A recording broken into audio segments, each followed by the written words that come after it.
모두 수고하셨습니다.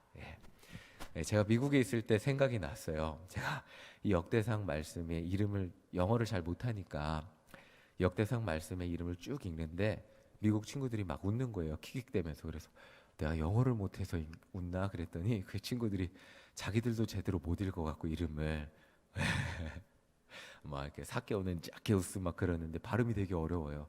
그래갖고 이 친구들도 자기들도 제대로 못 읽으니까 제가 읽는 걸 보면서 막 같이 웃었던 기억이 납니다.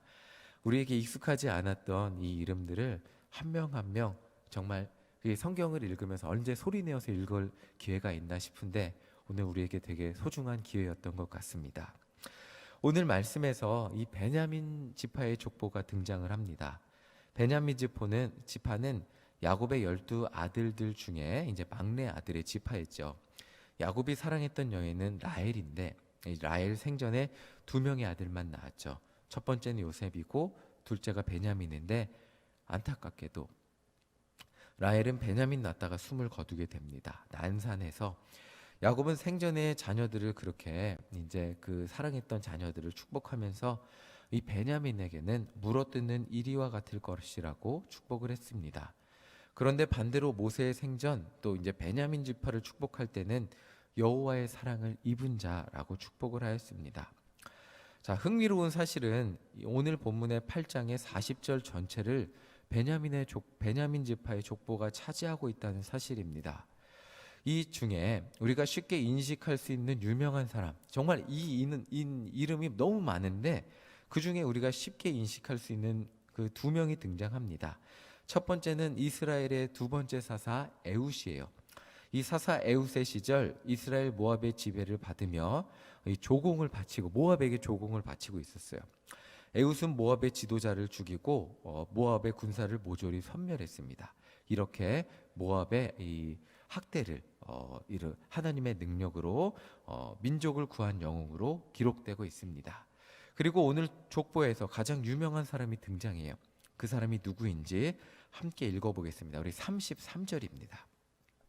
33절 함께 읽어보겠습니다. 시작. 넬은 기스를 낳고 기스는 사울을 낳고 사울은 요나단과 말기수아와 아비나답과 에스바를 낳았으며. 자, 이 33절을 보면 굉장히 유명한 사람이 등장하죠. 그 사람이 누구죠? 이스라엘의 초대왕 사울입니다. 사울은 이스라엘의 초대왕이었지만 하나님께 불순종했기 때문에 하나님은 다윗을 이제 기름 부어서 왕으로 삼고자 하셨습니다. 사울은 백성들이 자신보다 다윗을 더 좋아하는 것을 보고 질투해서 죽이려고 했습니다. 그러나 아무리 자신이 다윗을 죽이려고 해도 죽일 수가 없었죠. 심지어 자신의 아들인 요나단까지도 다윗이 좋다고 지지하였습니다. 아버지는 다윗을 죽이려고 했지만 아들인 요나단은 다윗과 둘도 없는 친구가 되었습니다. 그 결과 사울의 집안은 이제 도태되었고 다윗이 온 이스라엘의 왕권을 잡았음에도 불구하고 사울 집안의 족보가 지금 이 역대상에서 끊어지지 않고 계속해서 이어지게 되는 것을 보겠습니다. 우리 34절 함께 읽어보겠습니다. 34절 함께 읽겠습니다. 시작. 요나단의 아들은 무리바알이라. 무리바알은 미가를 낳았고. 자, 인간의 정치적인 논리라면 다윗이 왕권을 잡았으면 이전에 사울 집안은 어떻게 하는 게 맞죠? 멸하는 게 맞잖아요. 이 통계적으로 보면 제가 왜 위안을 받았던 거예요. 저는 마음속에 약간 착한 사람 컴플렉스가 있어서 모든 사람이 저를 좋아하게 만들고 싶은 그런 뭔가 이 컴플렉스가 있다고 합니다. 제가 이 테스트를 해보면. 근데 인구학 통계에 따르면 아무리 제가 사람들에게 잘해도 10%는 자연스럽게 저를 싫어할 수밖에 없대요. 그리고 아무리 제가 못해도 10%는 자연스럽게 저를 좋아할 수밖에 없다고 합니다. 그러니까 양극단의 10%는 언제나 누구에게나 있다고 해요. 이 80%가 자기하기 나름이라고 하는데 아무리 다윗이 잘해도 다윗을 지지하지 않는 10%는 언제나 존재하기 마련이라고 해요. 통계적으로 볼 때. 자, 다윗이 아무리 하나님의 기름을 부은 왕이었다 할지라도 그가 다스리는 인구 중에 10%는 다윗을 지지하지 않는 인구가 있을 수밖에 없다는 거예요. 그런 사람들에게 이전 왕조에 남겨진 씨앗은 반란의 구심점이 언제나 될 수 있습니다. 그렇기 때문에 역사적으로 대부분의 나라에서 이전 왕조의 가족들은 어떻게 하죠? 다 멸하거나 뭐 도저히 반란을 일으킬 수 없는 섬으로 보내갖고 데리고 올 수 없게 만들어 버리죠. 자, 그러나 다윗은 자신과 절친이었던 요나단과의 우정을 기억해서 무비보셋, 오늘 본문에는 무릿바알이라고 기록된 그 무비보셋을 찾아서 평생 그와 함께 같은 식탁에서 먹고 그를 선대하였습니다. 그리고 그 결과 사울 집안의 족보가 끊어지지 않고 계속해서 이어지게 됐다는 거예요. 이게 바울의 다윗이 그 집안에 선대한 그 은혜라고 할 수 있습니다. 자, 사실 다윗에게는 사울 집안을 멸하는 것이 더 이득이 많았을 수 있을 것입니다. 정치적인 논리만이 아니라 사울이 다윗에게 겪게 만들었던 수모를 생각하면 감정적으로도 사울은 다윗에게는 원수와도 같은 존재가 되었을 것입니다. 그럼에도 불구하고 다윗은 다 용서하고 과거를 다 덮죠.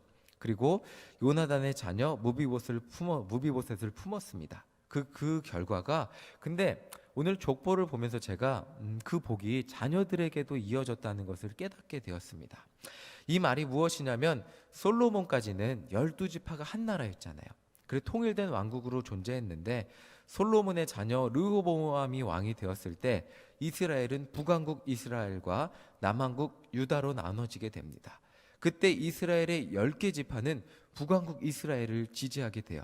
그리고 나머지 2개 지파만 남왕국 유다로 남게 되는데, 남왕국 유다라는 이름에서 알 수 있듯이 그 중심 나라가 어디였을까요? 유다 지파였어요. 그리고 유다 지파를 지지하는 다른 지파가 어디였을까요? 그 지파가 바로 오늘 베냐민 지파였다는 거예요. 네. 모두가 다윗 왕과 그 후손들의 지파인 유다에 등 돌리고 북왕국 이스라엘을 지지하는 가운데 사울 왕의 후손인 베냐민 지파는 유다를 지지하고 유다와 함께 남왕국 유다를 만들었습니다. 다윗이 자신의 감정과 논리로 사울 집안을 멸하지 않았을 때 그 후손들이 위기의 상황에 베냐민 지파의 도움을 받게 되었다는, 절대 충성을 했다고 기록이 되고 있어요. 성경에 의미 없이 기록된 것은 없습니다. 그런데 베냐민 지파의 족보만 8장 전체 40절에 이렇게 길게 기록된 이유가 있습니다. 그 이유는 이 역대상이라는 성경 말씀이 남유다 중심으로 기록되었고 베냐민 지파는 남유다에서 유력한 세력을 가지고 있었기 때문이에요. 이렇듯 베냐민 지파는 다윗 왕가에 있어서 없어서는 안 될 충성된 역할을 하는 지파가 되었습니다. 다윗 한 명이 용서하고 품었을 때 그 후손들까지 화해하고 그 후손들까지 사랑과 충성의 관계가 되었다는 것을 오늘 성경을 통해서 우리는 알 수 있습니다. 오늘 말씀을 묵상하며 내 이웃을 내 몸과 같이 사랑하라, 원수를 사랑하라, 이 말씀을 묵상해 보게 됩니다. 그런데 다윗이 이것을 실제로 실천하기가 얼마나 힘들고 어려웠을까 생각을 해보게 됩니다. 그러나 다윗이 이것을 실제로 실천했을 때 그의 삶에 이루어진 하나님의 복을 묵상하게 되었습니다. 그 당시에는 내가 그저 절름발이 무비보셋 그 불쌍한 애 품어주고 같이 식탁에서 밥 먹었을 뿐인데 그 당시에는 그 결과가 눈에 보이진 않았습니다. 알 수도 없지만 그것으로 인하여 내 자녀의 자녀가 위기의 상황에 처해졌을 때 그 자녀가 한 사람에게 도움받는 게 아니라 한 지파, 큰 지파에게 도움을 받고 몇백 년 동안 함께 사랑과 충성의 관계가 되었다는 것입니다. 그 관계로 이어지게 되는 그거의 출발점이 다윗이 멸망할 것, 그리고 사라질 것 같은 그 지파의 작은 한 사람, 절름발이 한 사람을 같은 식탁에 초대해서 사랑으로 품어주었을 때 그것이 그 관계의 시작이 되었고 사랑과 충성의 관계가 계속해서 이어지게 되었음을 묵상해 보게 되었습니다. 다윗 한 명의 용서와 사랑이 이 모든 관계의 출발점이었음을 보게 됩니다. 자녀를 키우면서 제가 요즘 문득문득 두려움을 느끼는 부분이 있습니다. 자녀가 저와 제 아내의 말을 알아듣고 저와 아내의 감정을 공감하고 공유하기 시작했다는 겁니다. 정말 자녀 앞에서 말을 함부로 할 수 없다는 것을 깨닫고 조심하게 됩니다. 제가 어린 시절 저희 부모님 이 두 분이 얘기하죠. 제가 얘기하는 게 아니고 저는 멀리 있고, 근데 제가 언뜻 교회 일을 이야기하는 것을 듣고 제가 그 마음을 공유하게 되었을 때 교회 가서 저의 부모님을 힘들게 했던 성도님들을 저도 상대하기가 힘들었던 기억이 납니다. 그분들이 저에게 어떤 행동을 하거나 감정 표현, 저를 힘들게 한 건 아무것도 없었어도 부모님의 마음을 공감했을 후에는 그분들에게 편하게 다가갈 수 없고 경계하게 되었던 것을 기억하게 됩니다. 제가 이런 기억이 있기 때문에 지아와 인성이 앞에서 정말 말을 조심하게 됩니다. 다행히 일신교회에서 저를 뭐 이렇게 자녀 앞에서 진짜 그 권사님, 그 누구 이렇게 얘기할 분이 아직은 없기에 자녀 앞에서 큰 감정의 요동이나 험담, 실수를 하지는 않았던 것 같습니다. 다행히 저희가 행복해서 그런지 저희 자녀들도 교회를 즐거워하고 일신교회가 좋다고 합니다. 제가 농담으로 거창교회 제가 이제 탐방 갔었잖아요. 우리 일신교회 말고 거창교회 갈까? 그랬더니 안 돼. 거기 예배 3번 드리잖아. 막 이렇게 안 된다고 그러는데 일신교회가 좋다고 합니다. 자, 말씀을 마치며 우리 자녀가 그런 것 같아요. 저희 어린 자녀가 일신교회가 좋기 위해서는 부모가 행복해야 되는, 부모의 마음이 행복하고 부모의 그 행복한 마음이 공감될 때 자녀의 마음에게도 그것이 공감되고 이어지는 것을 느끼게 됩니다. 이 말씀 마치며 오늘 우리가 족보를 통해 기억해야 할 것은 한 명의 미움이 나만의 미움은 아니라는 것입니다. 반대로 한 명의 용서와 사랑이 나만의 용서와 사랑이 아니라는 것입니다. 그 가정의 용서와 사랑이 되고 시간이 흘러서도 용서와의 사랑의 관계가 이어진다는 것입니다.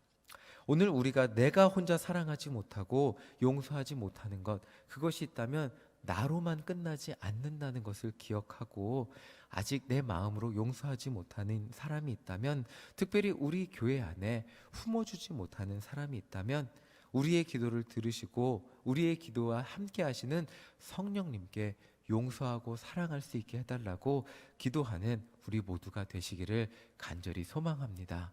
내가 용서하고 사랑할 때 우리의 자녀들도 세상을 더욱더 큰 마음으로, 사랑의 마음으로 바라볼 수 있기 때문입니다. 내가 사랑과 용서에 성공했을 때 우리의 자녀들, 우리의 후손들에게도 사랑과 용서의 열매가 맺히는 놀라운 은혜가 나타날 것이기 때문입니다.